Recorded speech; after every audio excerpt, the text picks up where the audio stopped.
पेशे से चित्रकार दादा साहब फाल्के ने क्राइस्ट पर बनी एक शॉर्ट फिल्म क्या देखी कि फिल्मों के दीवाने हो गए और पहुंच गए इंग्लैंड और खरीद लाए एक कैमरा।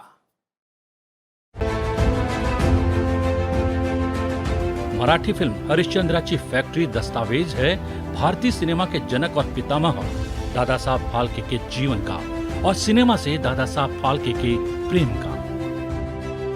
दादा साहब फाल्के, जिनका असली नाम धुंधीराज गोविंद फाल्के था, उनकी रुचि बचपन से चित्र बनाने में थी। किसे पता था कि 1890 में जे स्कूल से फाइन आर्ट में डिग्री लेने के बाद चित्रकार के रूप में काम करने वाले Phalke life of Christ film देखकर खुद चलचित्रों की दुनिया में डूब जाएंगे। 1911 में लाइफ ऑफ क्राइस्ट फिल्म देखकर फाल्के ने भारत के धार्मिक और पौराणिक किरदारों पर फिल्म बनाने का फैसला ले लिया। उन्होंने सिनेमा घर जाकर फिल्मों का अध्ययन शुरू किया। दिन में 20-20 घंटे लगकर सिनेमा के प्रयोग किए, जिससे उनकी एक आंख की रोशनी जाती रही।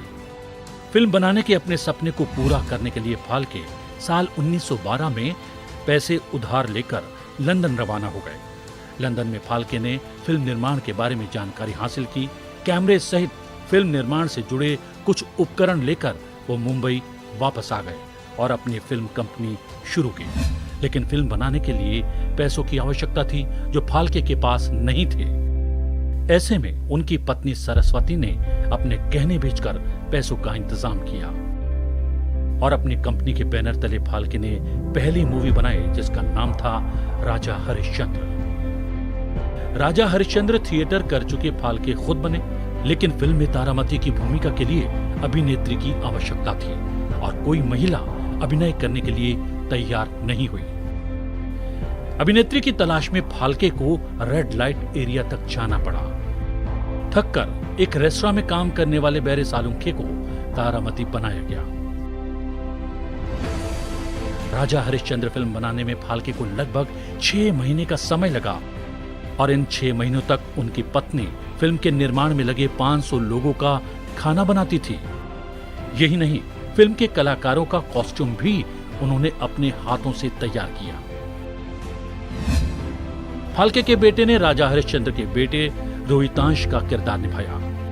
इस तरह फाल्के का पूरा परिवार फिल्म निर्माण को समर्पित हो गया। 15,000 की लागत में बनी फिल्म राजा हरिश्चंद्र 1913 में 3 मई को कॉर्नेशन सिनेमा हॉल में रिलीज हो गई, जिसे दर्शकों ने खूब पसंद किया और फिल्म सुपरहिट साबित हुई।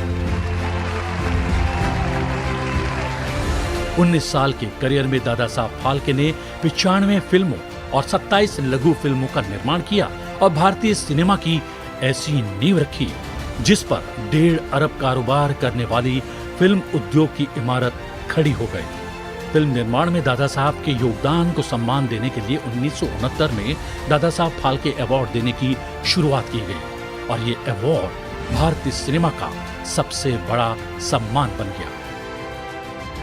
1971 में दादा साहब फाल्के के सम्मान में डाक टिकट भी जारी किया गया। 2001 में दादा साहब फाल्के पर मराठी फिल्म बनी हरिश्चंद्राची फैक्ट्री। रिपोर्ट के जरिए जानने की कोशिश करते हैं भारतीय सिनेमा का सफर कैसा रहा और कैसे भारतीय सिनेमा भारत की सॉफ्ट पावर है।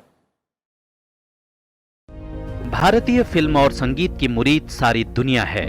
इसे हमारी सॉफ्ट पावर का एक अनौपचारिक लेकिन अहम हिस्सा कहा जा सकता है। इस सॉफ्ट पावर की तासीर बढ़ाने में सिनेमा जगत के कई कलाकारों का योगदान है। भारत में फिल्मों की नींव वर्ष 1913 में धुंधीराज गोविंद फाल्के यानी दादा साहब फाल्के ने राजा हरिश्चंद्र फिल्म के जरिए रखी थी। इन्हें भारतीय सिनेमा का जनक भी कहा जाता है। राजा हरिश्चंद्र एक मूक फिल्म थी जिसने देश में फिल्म निर्माण के युग का सूत्रपात किया। तमाम विपरीत परिस्थितियों के बावजूद दादा साहब फाल्के ने इस पहल को अंजाम तक पहुंचाया था।